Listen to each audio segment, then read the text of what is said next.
Muito bem. Bom dia, mais uma vez, a todas, todos e todes. É uma alegria abrir esse espaço de conversa com vocês. A gente tem gente chegando ainda, mas a gente vai começando aos pouquinhos e pedir para o Felipe para a gente falar, vou falar um pouco de português, porque esse é um encontro da Escola Schumacher Brasil, que é uma escola, muitos de vocês já estiveram com a gente, já estiveram em cursos e encontros, mas só para quem não conhece, a gente é uma escola que nasce muito inspirada numa escola da Inglaterra, que é o Schumacher College, que fica em Devon, no sudoeste, que foi onde eu conheci o Philip alguns anos atrás. Ele foi um dos professores lá, fundadores, assim, do mestrado de Ciências Holísticas, e a gente se tornou amigos e parceiros a partir do nosso encontro lá. É uma pessoa que eu admiro demais, assim, que eu considero um mago que ele tem esse perfil bastante curioso de ser uma pessoa que vem da matemática, estudou matemática em Oxford e depois foi aos pouquinhos migrando para o mundo das ciências holísticas, então ele tem um histórico em programação, especificamente, o que é muito interessante para o contexto dessa conversa.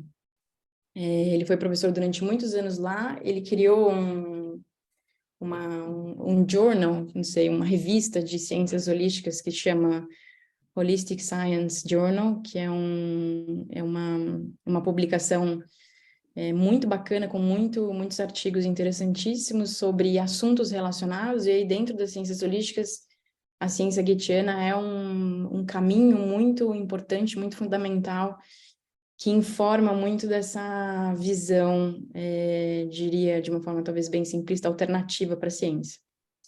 A gente estava, eu e o Philip, eu acho que talvez eu vou já mudar para o inglês para ele poder entender também, mas eu queria só, então antes disso, dar as boas-vindas em português. Eu estava falando da escola e comecei a falar da Schumacher, mas a Escola Schumacher Brasil nasceu há 9 anos atrás aqui no Brasil, como uma iniciativa de pessoas, de brasileiras e brasileiros que tinham estado lá na Inglaterra, que se inspiraram muito com tudo que viveram lá, e que vieram para o Brasil e começaram a se perguntar o que faria sentido nascer aqui, de forma 100% brasileira, muito, obviamente, bebendo nessa fonte riquíssima de conhecimentos, de professores, de uma forma de educação que a gente acredita muito e cultiva também nos cursos que a gente oferece, mas a gente se orgulha muito e faz muita questão de que tudo que a gente faça nasça de realmente do solo brasileiro, das mais variadas maneiras. Então, é um esforço bastante consciente nosso, entendendo que, né, estou falando isso e estamos aqui com um professor branco, né, do norte global, e é importante a gente reconhecer, acho que eu reconheço e faço, torno isso visível porque eu acho importante, assim, mas acho que é uma questão que a gente sempre olha e não pode deixar de olhar, né, e continuar sempre trazendo as conversas de uma forma que elas nasçam daqui e sejam relevantes para o nosso contexto, independente de onde elas surjam.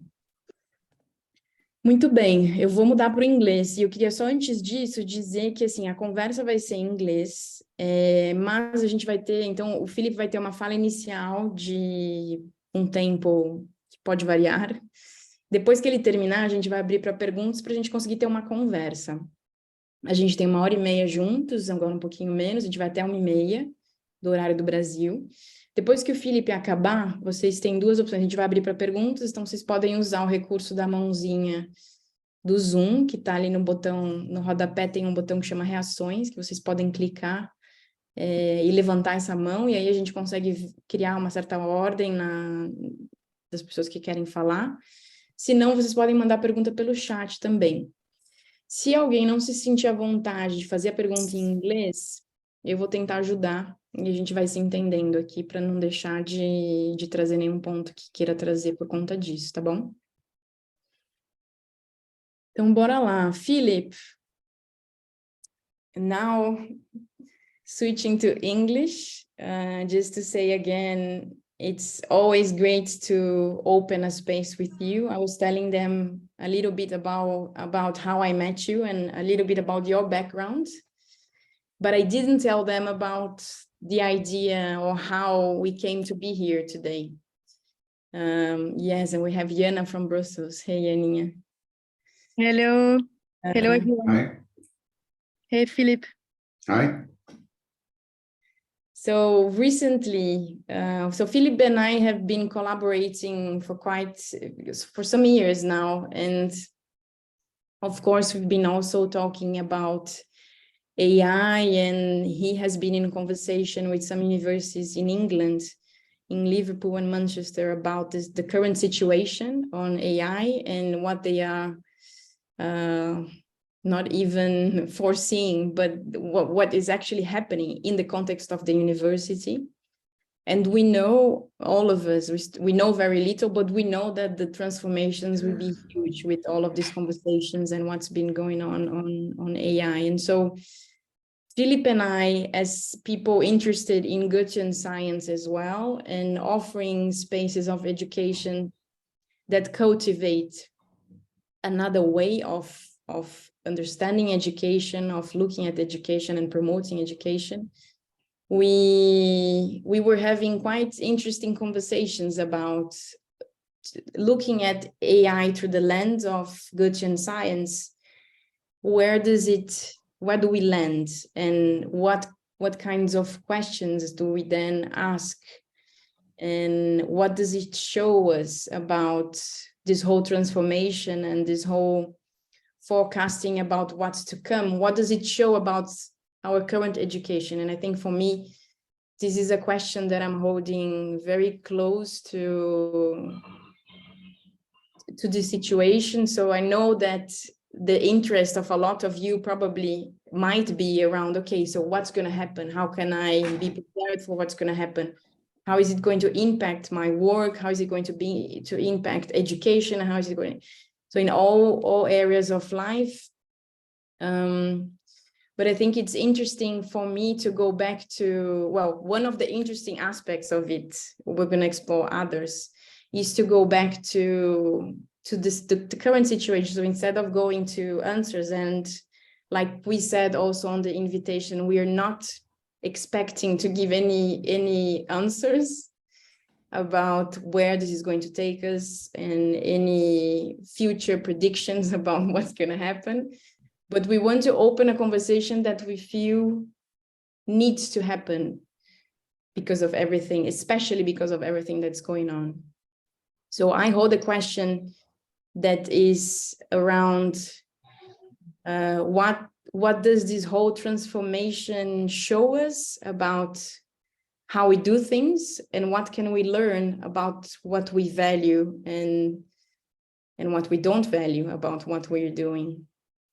So this is just one aspect, and we're going to open others. And I think with that opening, Philip, I would like to invite you in. And I have explained to everyone how we're going to run the session. So feel free to bring what you want to bring to begin, and then we're going to open for a conversation. Thank you. Yeah, thank you very much, Pia, and thanks. I'm delighted to be here because my life has been a mixture. I've spent 15 years exactly programming as a computer programmer, and I worked out, once we'd organized this event, I've spent 15 years as a teacher of holistic science and Goethean science. So it's a perfect opportunity in my life to bring these two strands together.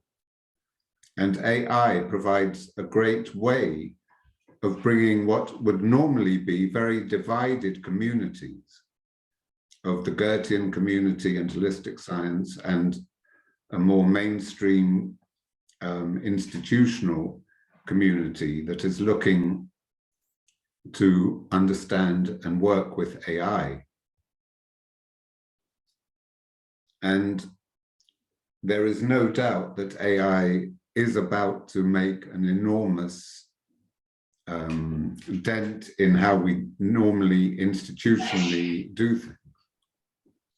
So I think it's a really good opportunity at this point to have a look at this relationship between Goethean science and AI through the lens of my experience firstly, and then through the lens of our discussion. And I should say that I can imagine many of you are very into Goethean science or into AI and have very little understanding of the other. Or you might be new to both these elements, but don't worry, because what we're trying to do is to see how they benefit each other. So you don't have to become an expert, although of course you can, if you'd like to do a course in one or the other to deepen your knowledge of Goethean science or AI. And if you have any questions, do put them in the chat, or there'll be time afterwards for a long time for discussion, because that's part of what we're hoping to do this afternoon, is to sort of open up this area, that this area cannot be understood by experts alone. So we better, we've had a lot of introduction, so we better get going into the talk itself.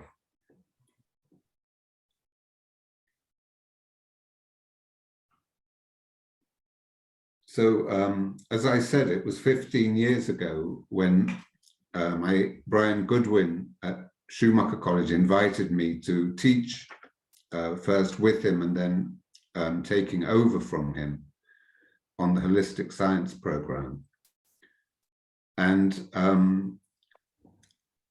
first I'd like to introduce a bit about what Goethe says about science and logic, because it's quite different, and he was quite critical of mainstream logic and how it understood, how it worked with natural phenomena like color, the plant, and landscapes. So Goethe was into this dynamic relation of whole and part, where the whole has to depend on the parts for its existence, and the parts contribute and become what they are through their relation to the whole. So there's this kind of dynamic relation between whole and part. And we won't go into that very deeply at the moment. But this dynamic relation meant that logic was not something black and white. It was not something fixed, that either something was true or something else was true. So for instance, his work on colors, just to give you a few examples, not that you have to comprehend them in their entirety. In his work on colors, Goethe said that color, the colors arose at the boundary of darkness and light. So some of you will know that idea of Goethe, but the important thing is that for Goethe, color held that paradoxical state between darkness and light. And so if you tried to understand a painting, a great painting, then you cannot reduce it to the different elements and the black and whiteness of how they contribute to the overall effect. It's that every shade in some way contributes as a part to the whole illumination that's given at the center of that painting, or the whole concealment that's represented in that painting. And so this holding of the paradox, that color is the holding of the paradox of darkness and light, was a very original way of seeing color, and kind of countered Newton's more reductionist view that the colors made light. And again, with Goethe's work in the plant, where he discovered things that were corroborated many years later by biologists, the logic of the plant is its being. You cannot separate the logic of the plant from the leaf, the sepal, the petal of the flower. The very existence of the plant is its logic. So to understand logic, you cannot do it in front of a computer at a desk. You have to go into nature and to participate with what the phenomena you're looking at in order to appreciate that dynamic of part and whole, and how this dynamic uniquely plays out in the case of a plant, or in the case of color, or in the case of a phenomenon. And so if we recap Goethe's method, when one starts a Goethean method, one begins by observing the parts neutrally and just observing what is there and what stands out. If you're looking at a plant, what's the particular nature of its flower? What's the particular character of the leaves? How, where are the leaves on the stem? Where does the buds appear and the flower appear? And then once one has got many of these sort of neutral images that one's drawn or observed, one then tries to imagine, how does that plant actually unfold itself? How does that seed become the whole flower? And eventually, if one goes back to observing the plant, goes back to imagination, one is able to understand that movement of part to whole, and one's able to encounter the wholeness of the plant as something lived, as something met with, because that dynamic of whole and part has revealed itself to one's participation. But Goethean science has, of course, some drawbacks. So some frustrating things, that even though it's a very sort of coherent body of work, and it does not lack for evidence, for people writing about it, for the experience of it, it has somehow not become culturally acceptable. It hasn't sort of developed a niche culturally that people would immediately understand what you meant by a Goethean approach, or the dynamic of whole and part. So if you compare it with India, where meditation is totally culturally accepted, it's even become culturally accepted in the West, then Goethean science has struggled with this fact that it's only those who practice it, that only a sort of small group of people who are carrying its understanding. And so this brings us into the other side of this question that we're facing today. That is, what is its relation? What is its significance in relation to AI? Because can it come out of its kind of obscurity? Can it live itself in a mainstream light, rather than just in the shadow of science as it is at the moment?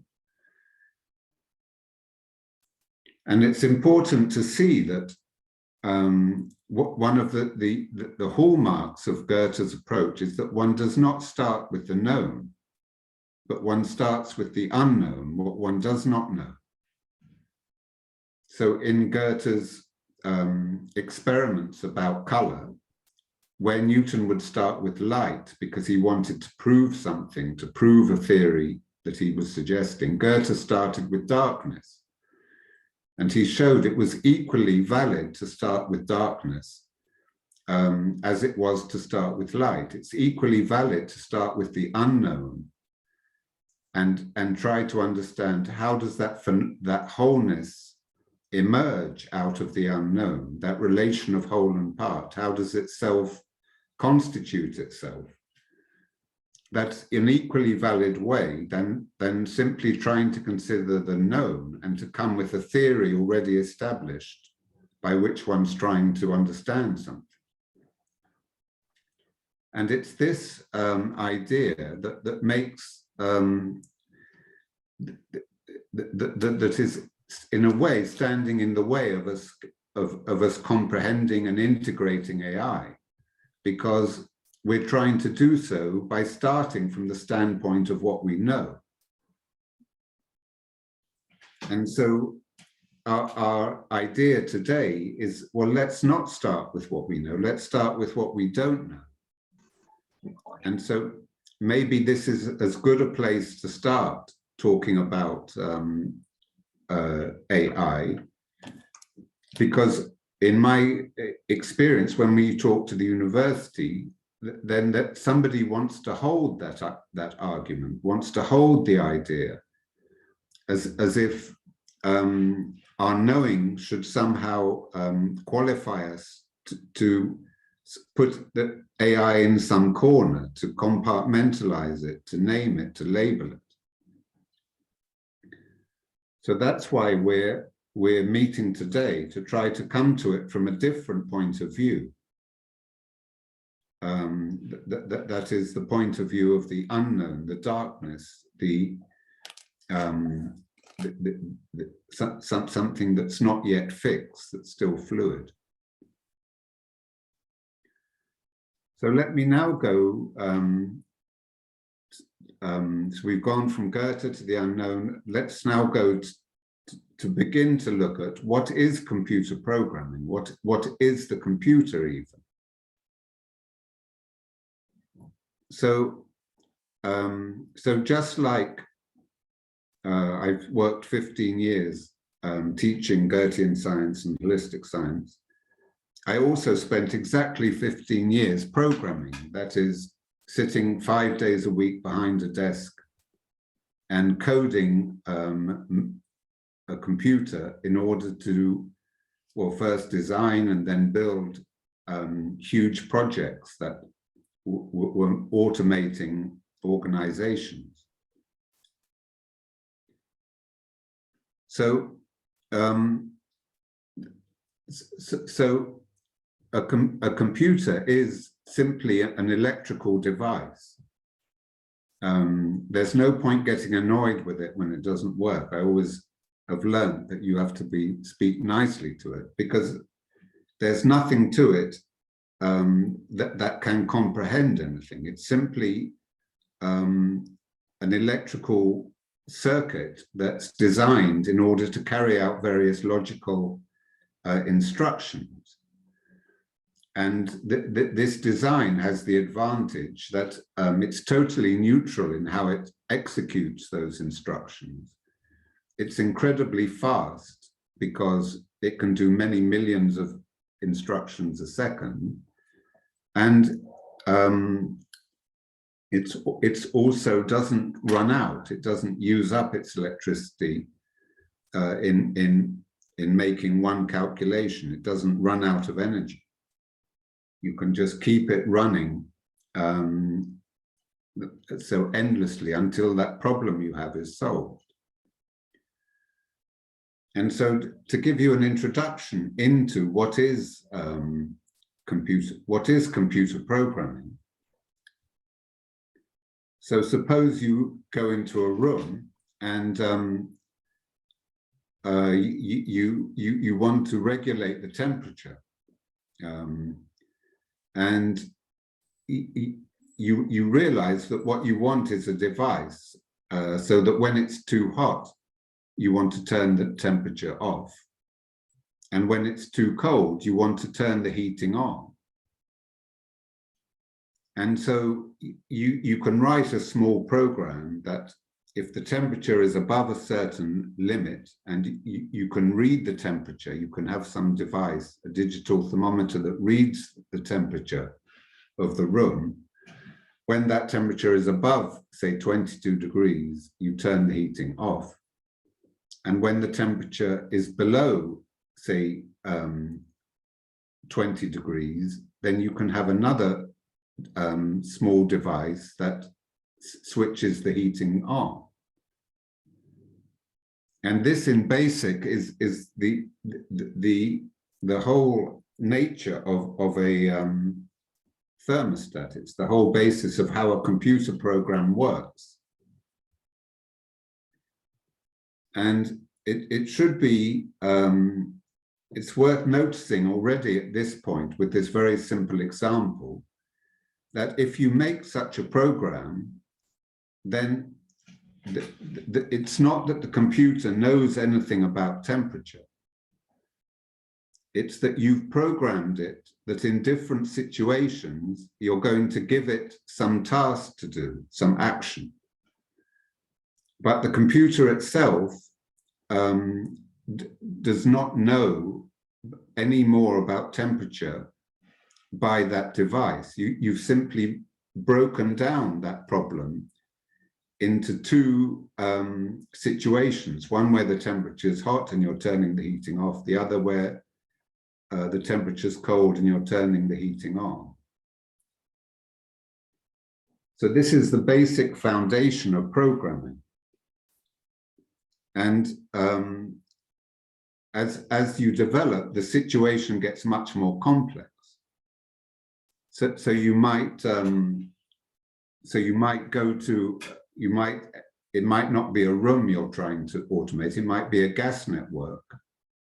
And then you're doing something similar. You're monitoring the gas flow all around Holland and seeing where the flow is too high and you need to switch a valve on to slow it down, or where the flow is too low and you need to open a valve. So that was a big 20-man-year project I was involved with in Holland. And then you get into more complex organizational problems for programming, where the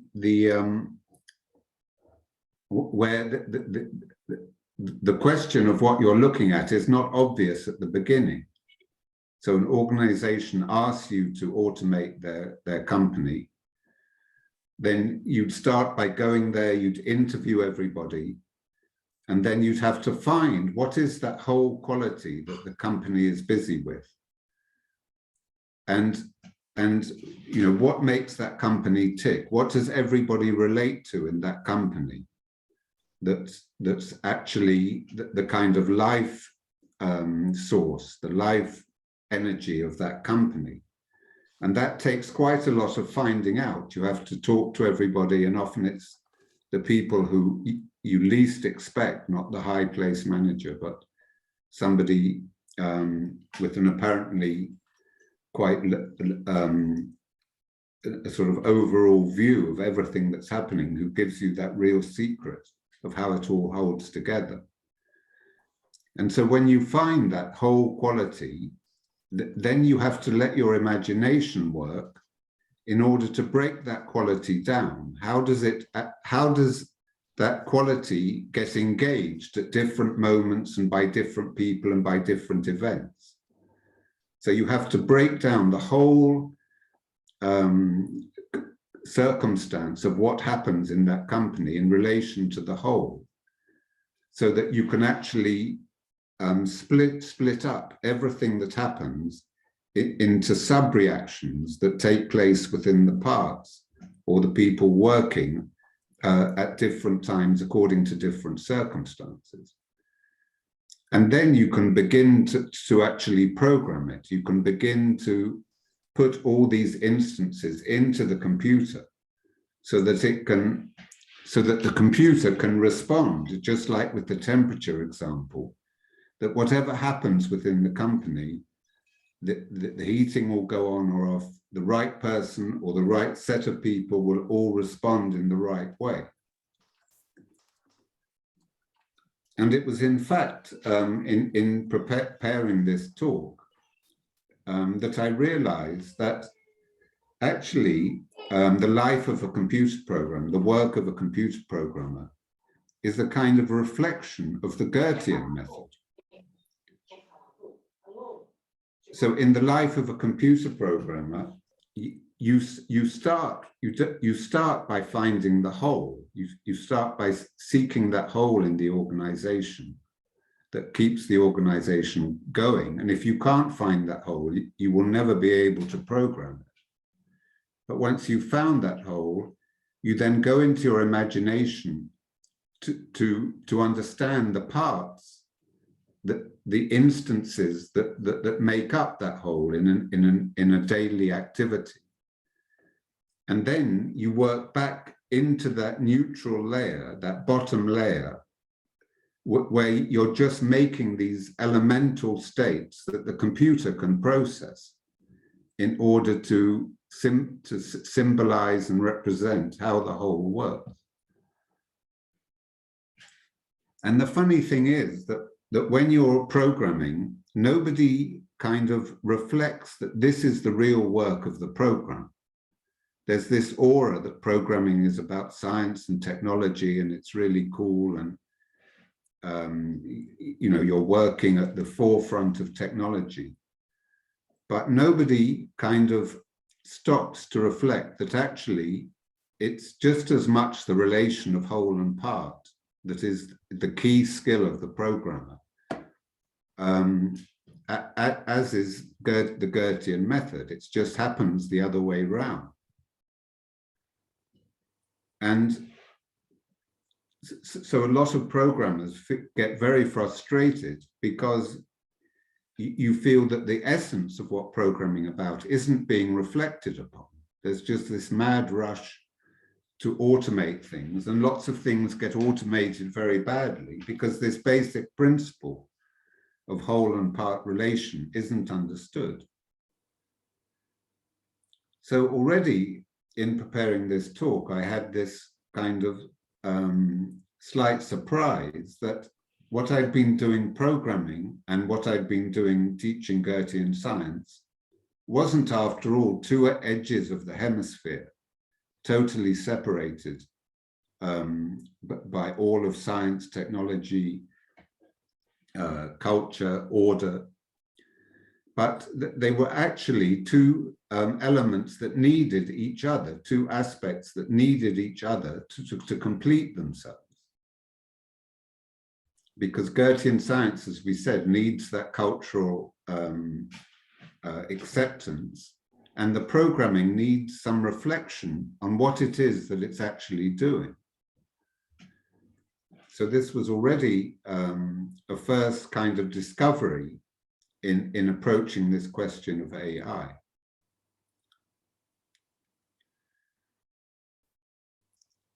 But now, so that's all very well and good, and it gives us hope that we're on the right path, that we're already seeing these unlikely connections that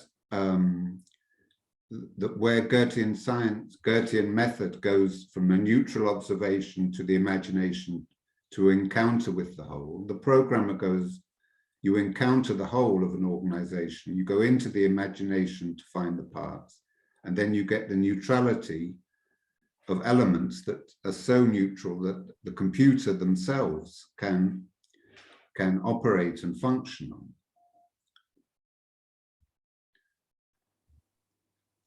So now, though, I want to take us into another sort of step or jump into AI itself.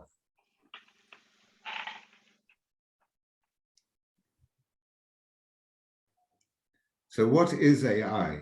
I mean, we hear a lot about it, and often in incredibly, it's like we're at the end of a conversation we haven't heard. So even last week, you know, Oxford and Cambridge say they were going to treat their students who use AI to write their essays as cheats, while other universities have welcomed AI and said that the students will get extra marks for using AI intelligently. The makers of AI have written a letter saying there should be a pause in AI. A whole country, Italy, has said that they are not allowing AI over privacy concerns. So what is it about AI, and why is there such a, why is there these incredibly paradoxical and incomprehensible statements in relation to it? So let's first imagine, let's go back to that room with the heating that turns on or off. So another way of approaching the heating problem would be for us not to impose an understanding that when it's too hot, we turn the heating off, and when it's too cold, we turn the heating on.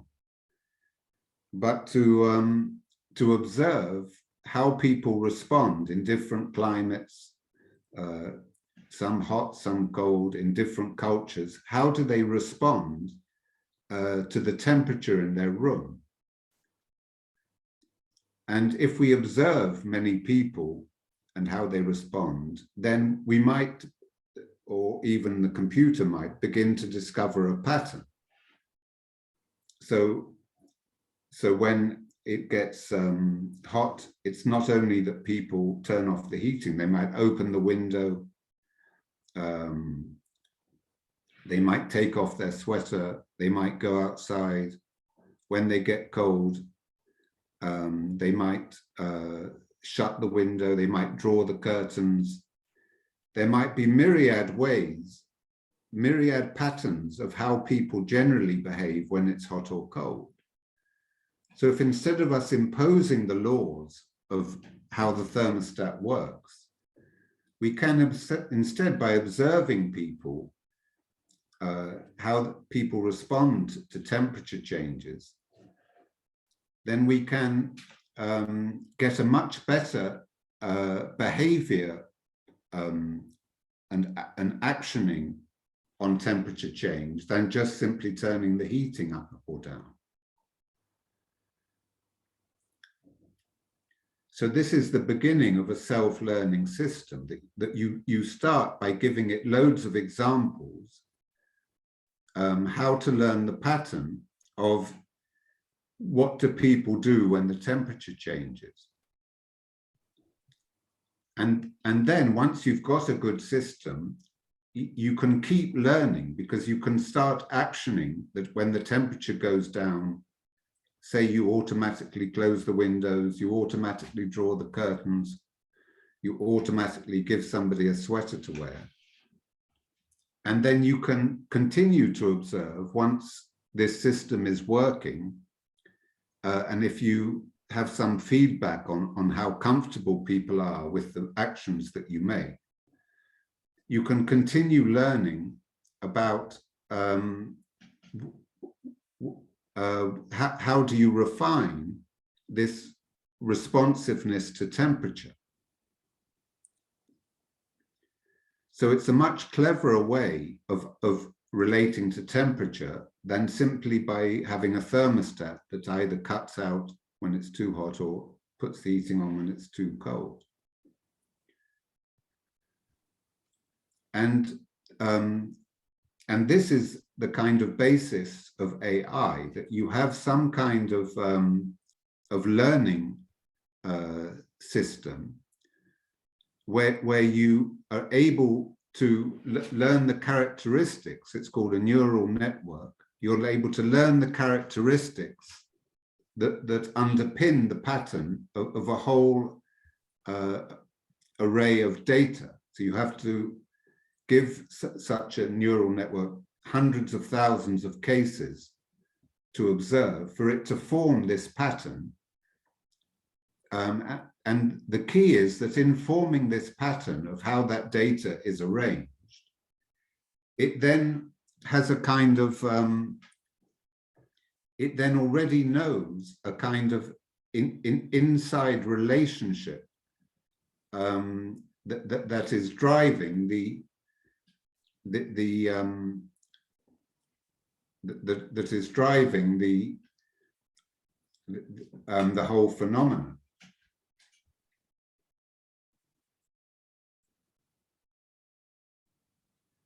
So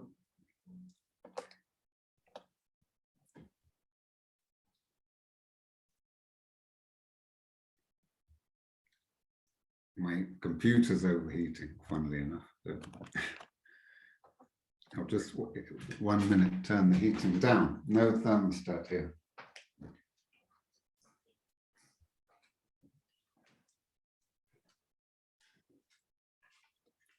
So this is how this AI phenomena has developed.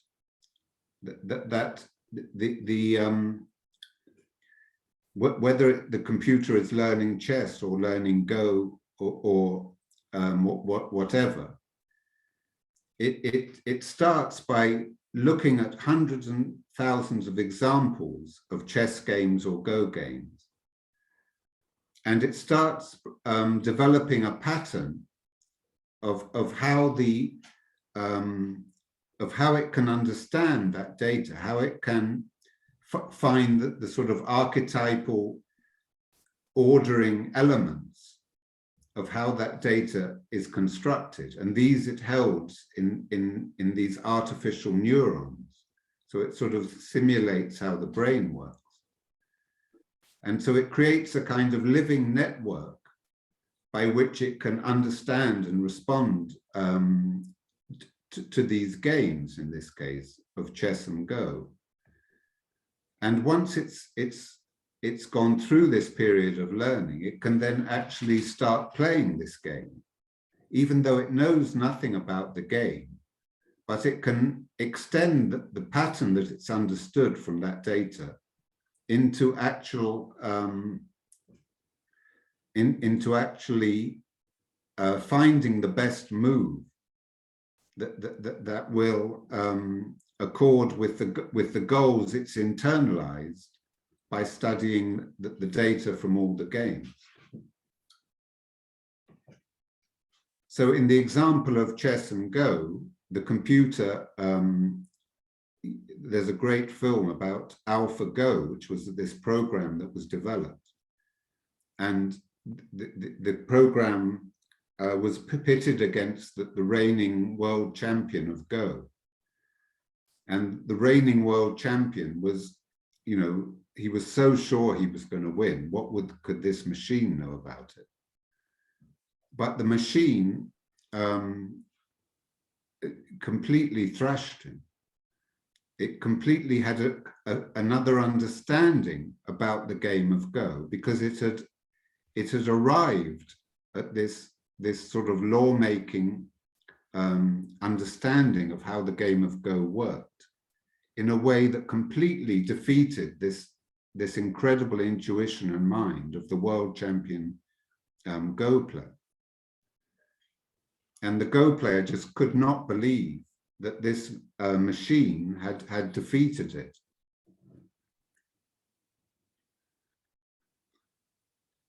But the fact is that in a manner of speaking, this way the machine has of learning from the data, it's like it's learning about the whole in its own way. It has a way of learning about the whole that it can then translate that into acting through the parts and the rules of the game.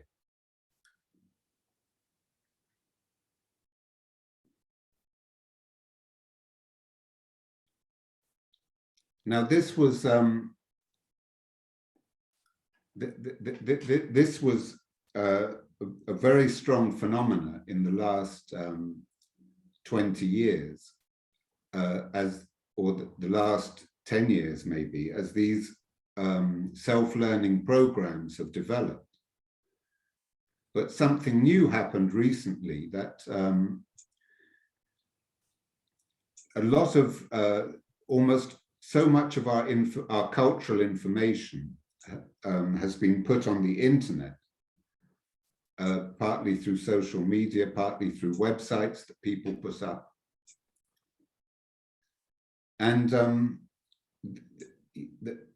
recently, these programs have been written to learn from the culture and the information that's up on the websites about how about if the computer itself can learn a pattern of what is that cultural information, how is it ordered, how is it presented, is there a particular way that these neural networks can be configured so as to get a sense of what that data is, even though that without knowing anything about it, but to get a sense of the characteristics of that pattern that comprises our culture as it is on the internet. And the result is that something called ChatGPT, which you may or may not have heard of, but you probably will have by the end of today, was developed that could in a dynamic way represent what was happening with the culture, what it saw as the kind of essence of cultural activity. It could represent it according to the question that somebody asked it, and it could give you back a kind of essence of the question you asked, of that cultural space that you were dialoguing with it about. So most notably, you can ask it to write an essay for you about Shakespeare's Henry IV, and it will not only access all the information, but it will write it in a particular style that it's learned. So you can say, write it like a 10-year-old if you don't want your teacher to get suspicious, or write it like a university graduate, or write it like an expert. So there's something incredibly disturbing here, because the computer has found a way of getting into this dynamic of whole and part that we've been talking about, in order to give a kind of dynamic representation from the essence of something about how something fits together, how you can present it, how you can, most authentically and beautifully put ideas together in order to represent them as a fluid reflection of what you're writing about, all this knowledge that the computer is able to draw upon. So there is no question that this is extremely disturbing to institutions, because institutions do not want a dynamic view of culture. Their whole status is in being able to command or control or use a position of stasis, that they're offering something as if the universe, as if their customers, as if society is simply a static consumerist body, which their products or their know-how or their expertise is helping along. So it is a huge threat to academia, that presenting itself as being this expertise of knowledge over a sort of static understanding of the world, whether it's science, that the world is just happening around us in a material way, or whether it's politics and, we still have this choice of conservative or labor, as if that's relevant to the current age, or whether it's religion and, which box are you supposed to be in, as if that's a static choice that you have, and that your being is being asked to make this static choice. So it's a huge kind of challenge that AI is not looking at the world as a static enterprise. Its learning is dynamic, because, as I said, the programmer is working in that field of whole and part. And so it's not looking to simply magically transform a static view of the world. Rather, it's looking to enter into the dynamic nature of existence. And so here, Goethean science is a brilliant adjunct in which to understand AI. Because Goethe too, in a very methodical way, teaches us how to understand the relation of whole and part, how to see the world dynamically, how to understand the universe not as this fixed material law that's sort of happening and we're just carried along in it. Goethean science is saying, yeah, the world is dynamic and our participation in the world is dynamic. And so that the AI is trying to learn our dynamic place in relation to education, politics, psychology, religion, isn't something to be feared. It's something to be, it's something that's inherent in the nature of existence, to be dynamic. And the challenges that we face at the moment of environment and economics and health, these challenges cannot be solved by looking at them in a static way, as if the experts have the solution to them. What the AI is telling us is that we need to develop a dynamic way of engaging with the world, in which we're not trying to fix a broken machine, but we're trying to participate in something that's naturally transformative of its own potential, of its own nature. So there's this really quite amazing journey that in having kind of in academia, in science, in our culture, having tried to control the world through our knowledge, we've got to this point where this art of programming that's sort of grown up in the shadows without being properly understood has sort of brought in this Trojan horse into the midst of our culture. And this Trojan horse that self-learns from our culture, what is at the heart of it, what is at the essence of it, is completely focused on this dynamic of whole and part.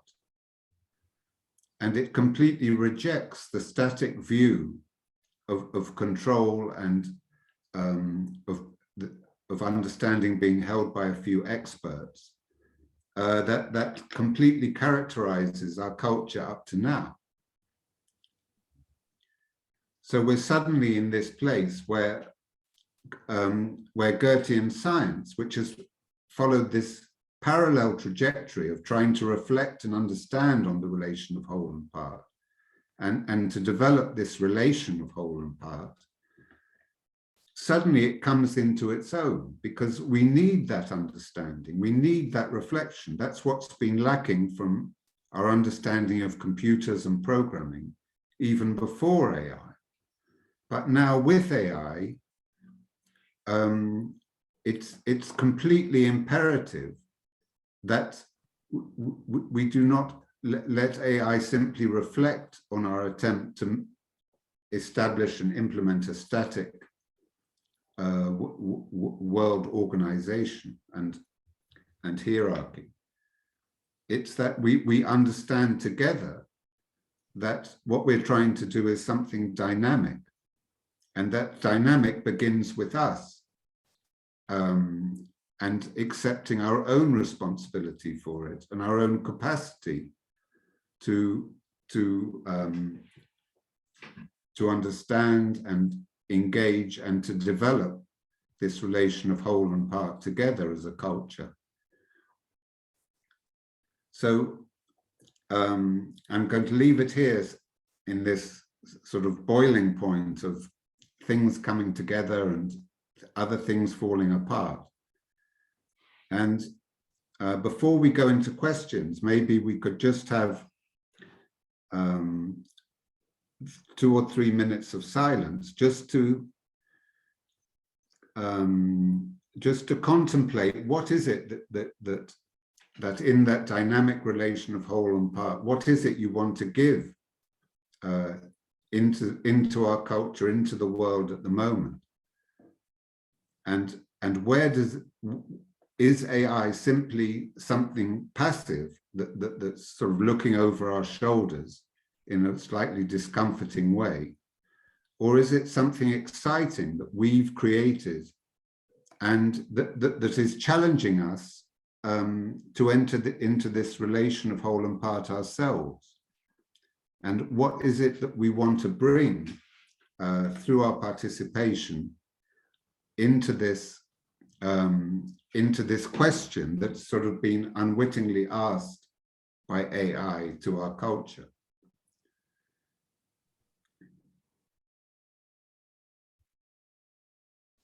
So let's have 2 or 3 minutes silence, and then you can also think of comments, questions,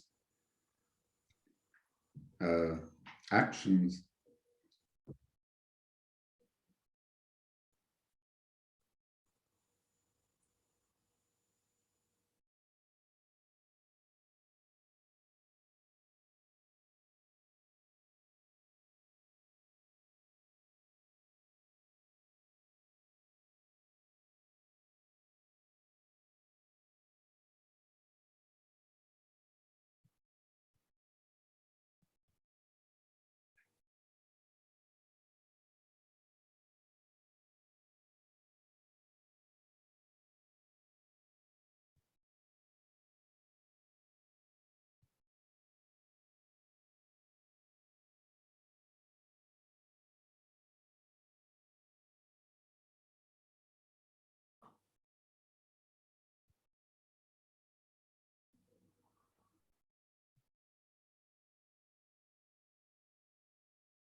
So maybe we can start coming back.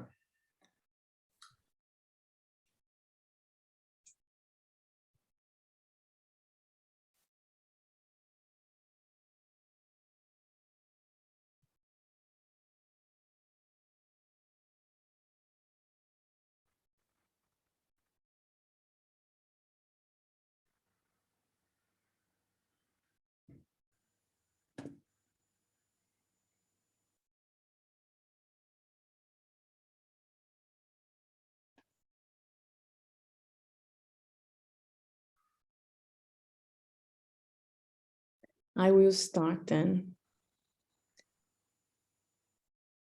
May I, Philip, or do you think? Yeah, good idea.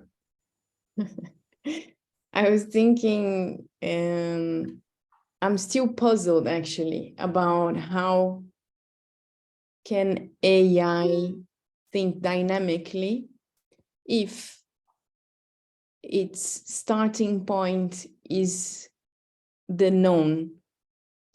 So how is it smart enough to think dynamically, and how this then, where does novelty come from then in a system that can only learn about what already happened?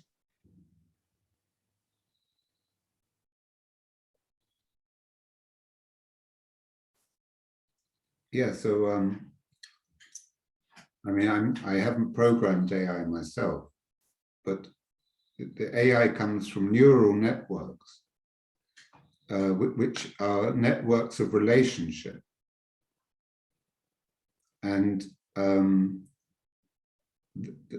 the program begins by trying to develop these networks of relationship, and the relationships are scored.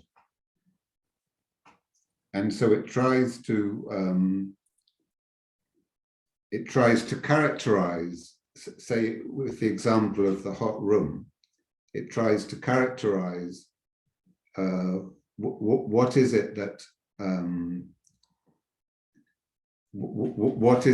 that characterizes how people behave when the temperature changes. And it tries to build up a kind of a sort of lens through which it can see that phenomena. So it's not trying to fix the phenomena. It's not trying to manipulate it or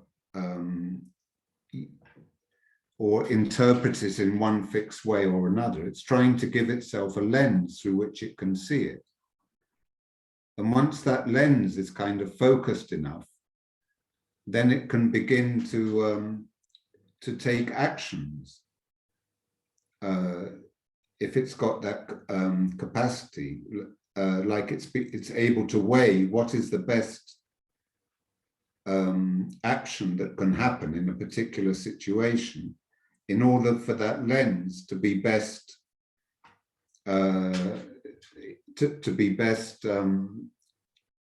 sort of served into the future, into continuity.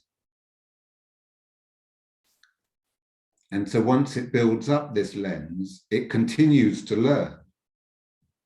So the more it tries things out, if it's a Go player, the more it does moves, the more it learns to sharpen this lens of how it sees dynamically this game.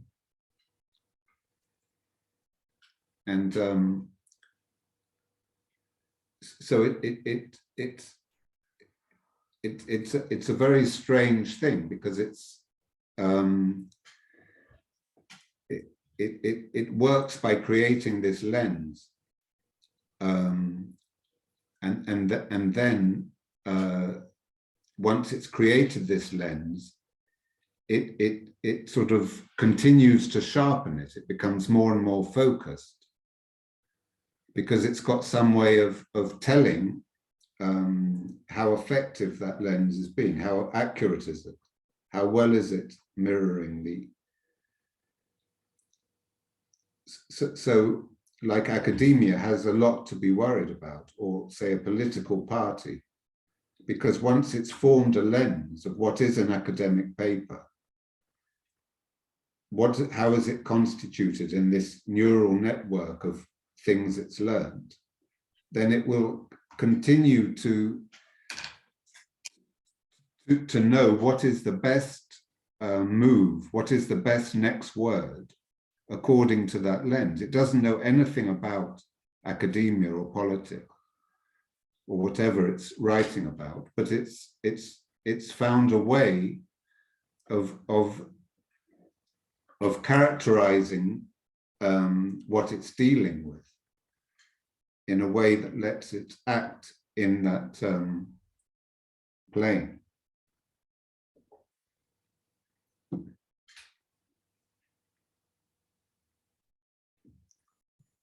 Is that helpful?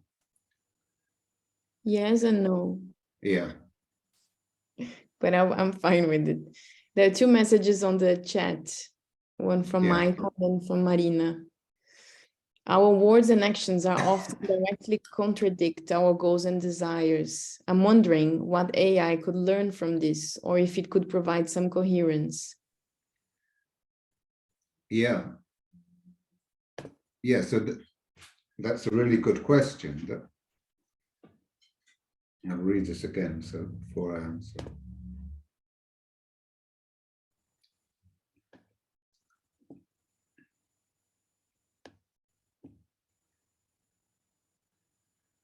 So this is especially true of humans, that if a frog is a frog, it behaves as a frog. It articulates its own nature. It's not trying to do anything different. But as humans, we often contradict or work against what it is that is natural for us. We have somehow a sort of fear of being in that natural place of vulnerability in who we are. And so we're often, instead of acting in that space, we often try to overwrite that space with a collective understanding, a collective belief, a collective framework of interpretation. And this makes the human case, the human psychology, the human being incredibly difficult to understand. And it should be said that at the moment, all AI is doing, ChatGPT, is understanding our sort of cultural information that's on the net. And it's kind of learning to mimic that, learning to mimic the pattern of it. And so it's very threatening to our cultural institutions, because it's kind of undermining that way they're manipulating that static field. But indirectly, it's the AI is saying a lot about what is our true humanity. Who are we really? Who are we as whole people? And either we're going, we're at a point of very sort of concentrated crises and effects, and are we going to sort of betray our nature and let this moment go in a sort of despair and destruction, or are we going to return to our nature in some newfound way? So we should not get carried away with AI, that it won't understand human duplicity and human fear, but the fact that it's able to put this mirror to our culture is something that's very, it's going to have enormous effects. Because it's taking away from us the idea that there's some static perspective of knowledge that we control.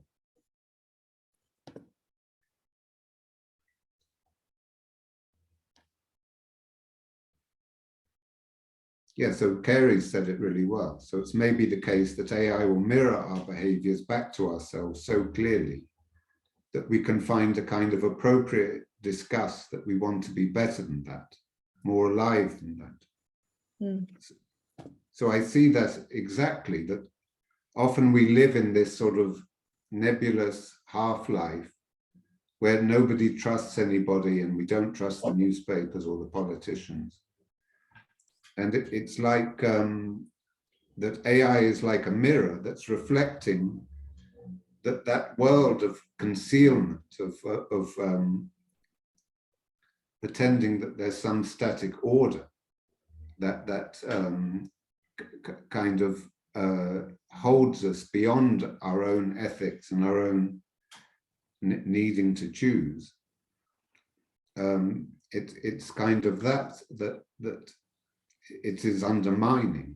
It's saying you have to choose, you have to be in this game of of how we create our culture.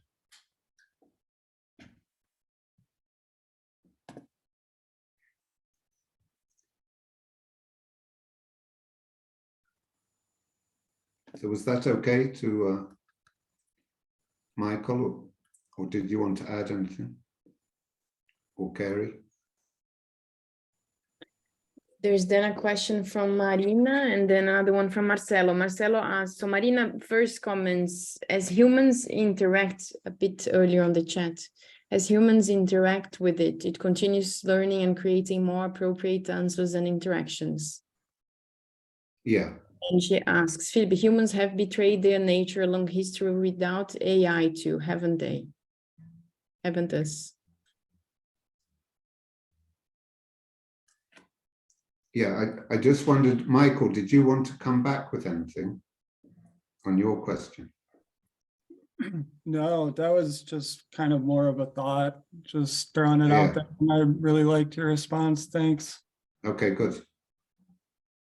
Yes, so to those two questions, so that's true that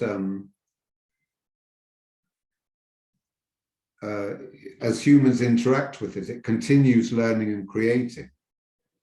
And it can do so at an alarming rate, not because it's understood humanness, but because it can mimic. So you could ask AI to create a political party, create a political ideal. And then you could get lots of different chat GPTs to stand as candidates at different elections. And they would mimic a politician talking about how good they would be for the local economy and how they were going to solve the sewer crisis. And that wouldn't be because they'd understood humanity, but they'd found the code of how a political party works.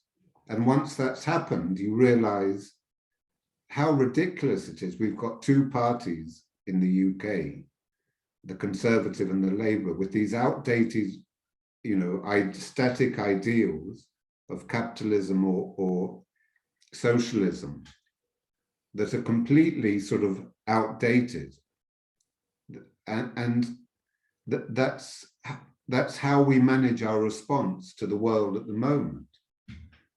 It's clear that AI, in mimicking how what those two parties represent, it's like opening up that we need a different response to the world at the moment, a response that's fluid, that comes from something deeper, this relation of whole and part, as we understand it within ourselves.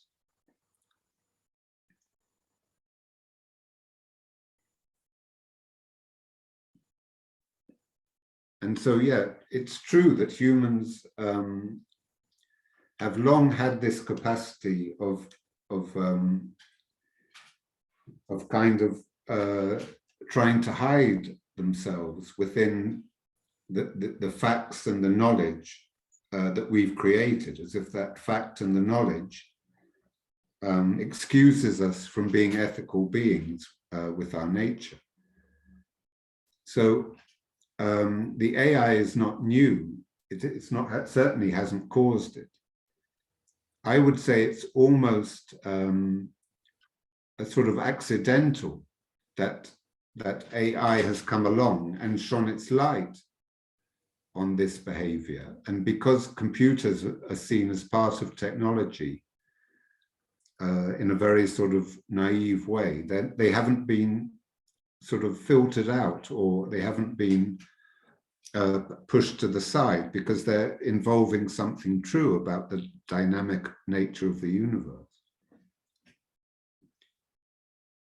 So in a way, it's like a Trojan horse that suddenly entered into the midst of society with the capacity to question society in a way that is quite sort of eerie, because it's not coming from a body or a human or a group of people. It's coming from this simply self-questioning, learning the pattern of how things happen.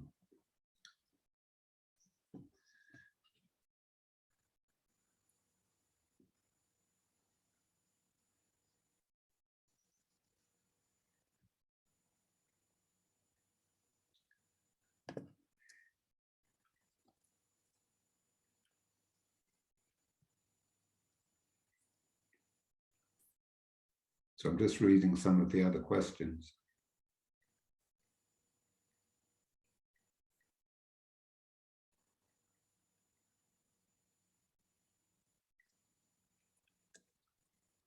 Well, Carrie said another good thing.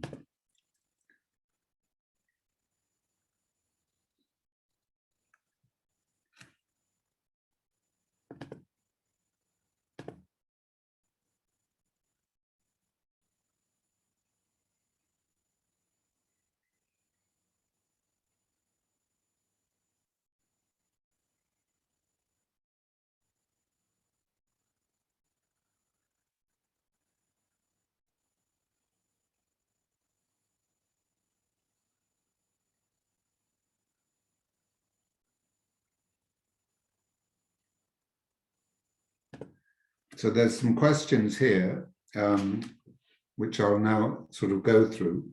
So Carrie's comment is really good about that we've in a way been living within our expectations, and how do we sort of break the cast of that in order to see that to see this sort of living to what is beyond, to living to something that is expressing our nature as something active and creative, rather than just fitting in to circumstances. And I think this is exactly the kind of transformation that's being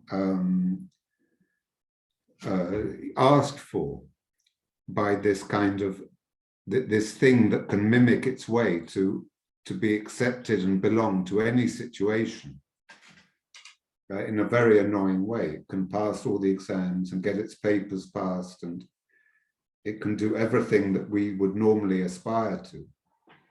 So does that mean that our aspirations are kind of being superseded? No, because if we look to that beyond, to what is our nature, then there we will find the part we have to play, not in meeting the expectations of being the greatest scholar or the greatest politician or the greatest artist.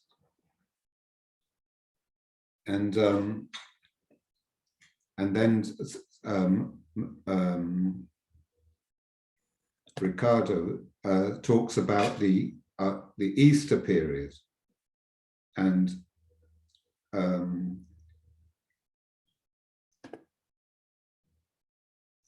this relationship of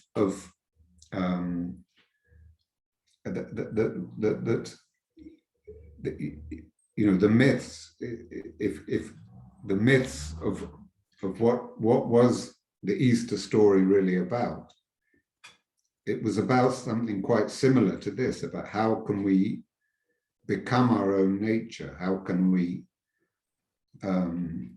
what are those primal laws of how we act and how we are in the world, and what is our human story. So myth is kind of at base, at foundation, it's this very creative telling of our human story, of our nature, in whatever form those myths are, indigenous myths or new myths or religious myths. They're a way of telling this predicament of whole and part through a story of destruction and creation. So it's really a good, it's a good thing to measure ourselves against, are these myths that have their own ancient tradition and their own way of seeing things. And then Andressa asks about businesses and what is the AI ability to boost our capacity of building more sustainable and resilient businesses? And I would say, I mean, Andressa studied holistic science maybe 10 years ago at Schumacher. Yeah, a bit more. 13. Oh, 13, all right. I still remember you looking at the Great, thank you. Nice chestnut to tree. see you again. Looking at the chestnut tree. in the Yes, Dartington. you do remember. Yeah. You have a great memory. Mm. But I think it's true that this dynamic relation of whole and part, it could have a huge part. It could have a huge role to play in us understanding our businesses better and understanding our relation to technology. Because how frustrating it is when we get into a computer system that's been designed without any understanding of the whole part relation, that doesn't address us as anybody significant, as a customer, and simply takes us on some dead end of spending 2 hours, after which one's nowhere nearer one's goal of trying to open a bank account or whatever. So I think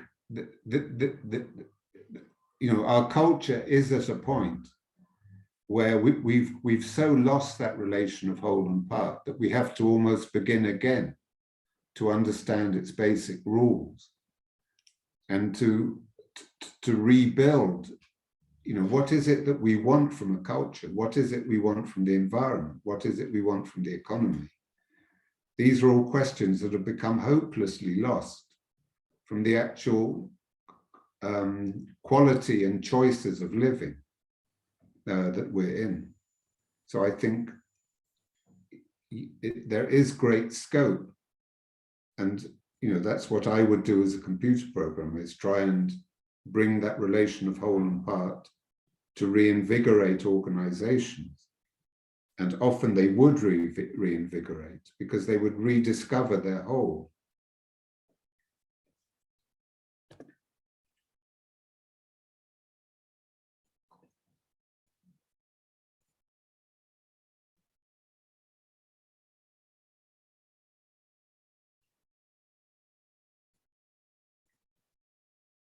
So Fernanda sent a song. That's good. I don't know if we should play it.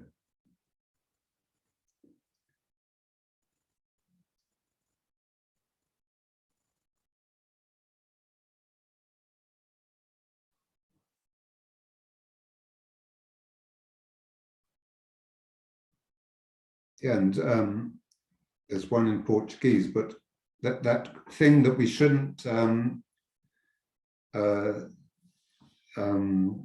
depict the algorithm as something bad or as something that's sort of threatening.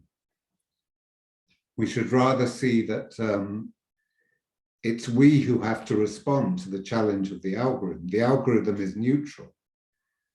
It's running on a machine that knows nothing, and it's running on a computer circuit that is quite arbitrary, that it actually exists at all to hold that question. So it's not we who need to demonize the algorithm. It's rather that we need to respond to the challenge that algorithm is showing us, that the world is dynamic and that we're not going to solve it by a static application of some theory or some idea or a fixed religious interpretation or whatever static interpretation. That it's a material universe that only our understanding gives order to. So this is the challenge that AI is giving us, that it is dynamic in its learning, and so we have to be too to respond to it.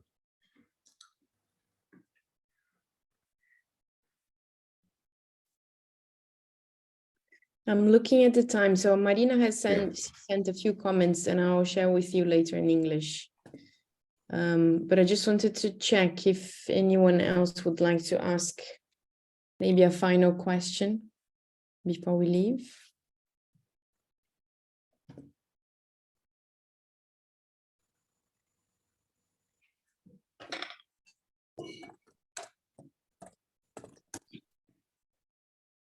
Hi, everyone. Thank you, Philip, for this brilliant talk. I would like to know your point of view on the whole topic of AI alignment and how to align, let's say, our interest with AI's interest with the humans' ones. Yeah, no, I think that's a really good point. That we conversations like these need to happen. That AI is a challenge, and it's uprooting a lot of what we've been used to, and so we need conversations to discuss, well, how can it be brought into the roots in a creative way, in the roots you know, of those who want to meet that challenge. And so I would really promote sort of creating a group or groups of people who can work at this conversation, that it's not about more fragmentation. That's the worry of many people. It will fragment things even more. People will have the control over the AI, and that will separate from those who don't. But there should be more conversations like this, where that expertise of whole and part, which is partly Goethean science, is reflection on that relation, can become a way of aligning all, you know, many fields that are facing huge challenges in a completely sort of new approach to how we might go coherently forward. So that might be something that we want to take forward from this event today. Great, thank you, Philip. Maybe one last question from Lina. Would you like to? Hi, thank you so much for the chat. I recently learned that in the US, so my question goes from like, for creatives in the future, and a lot of creatives end up getting their money through copyright or intellectual property, IP, intellectual property. Mm. And in the US, I was talking to someone who works in the theatre space in London, and they were saying that register your writing in the US as well as the UK. And the difference is that the US is on the whole AI conversation, in the sense that anything that is written by AI is not covered by the IP. So it will only take what is considered written by a human and it will register that. And I'm kind of questioning, how feasible would that be in the future? If I think we're going to reach a point where the boundaries are going to get blurred, but I was just quite curious what your thoughts would be on that regarding creativity, because on one hand, in the tech world, we have this open source Creative Commons universe, and then in parallel, we've got this strict, rigid intellectual property getting paid by rights paradigm, and they work in parallel. So I was just curious to hear your points on that. Yeah, no, it's another huge question that comes up, is that the AI is learning from people's creative productions, whether it's on the internet or through art. So that's why Italy has banned it, because it's saying it hasn't properly taken into account people's. It's done this without learning about it. And I think it's sort of an experiment that has gone out of control, that it's become this huge thing, that hundreds of millions of people have actually tuned in to ChatGPT. And, you know, it hasn't been properly thought through, like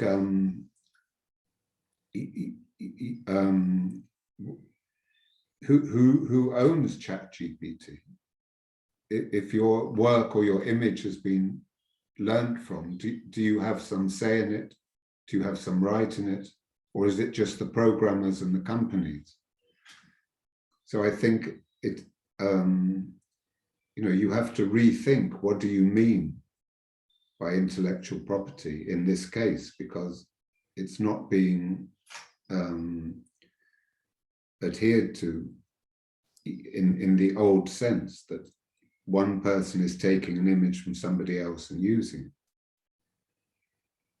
So yeah, it really is very difficult for the artist, you know, that how are they going to maintain their integrity if their work it can be used and mimicked in this sort of multicultural way without their identity anymore attached to it. So it's a very good question. Are you an artist then? I'm a designer and I work in the tech space, so I tend to dabble with these things. And I was at the Royal Society in London a couple of weeks ago, and there were some people who have used AI to basically create these beautiful paintings. And so I was asking a lot of these questions. It's free to download. I can share a link later if you're into tech and you want to play. But yeah, I was just curious. I was asking questions around IP as well, and I think it's all public because once it goes into the domain, and they're using, Yeah. I think the way that it would work for it to be in the public domain is that they're using, you can use stuff from dead people who haven't licensed their things. So that's Oh, how right. it works. Yeah. God. Yeah. Okay, we ran Right. over time, but I just wanted to, because I felt, yeah, it was necessary to open a bit more space for questions and reflections. So this is a topic to be continued for sure. And I'm very glad that we started to open a wider it a bit with other people.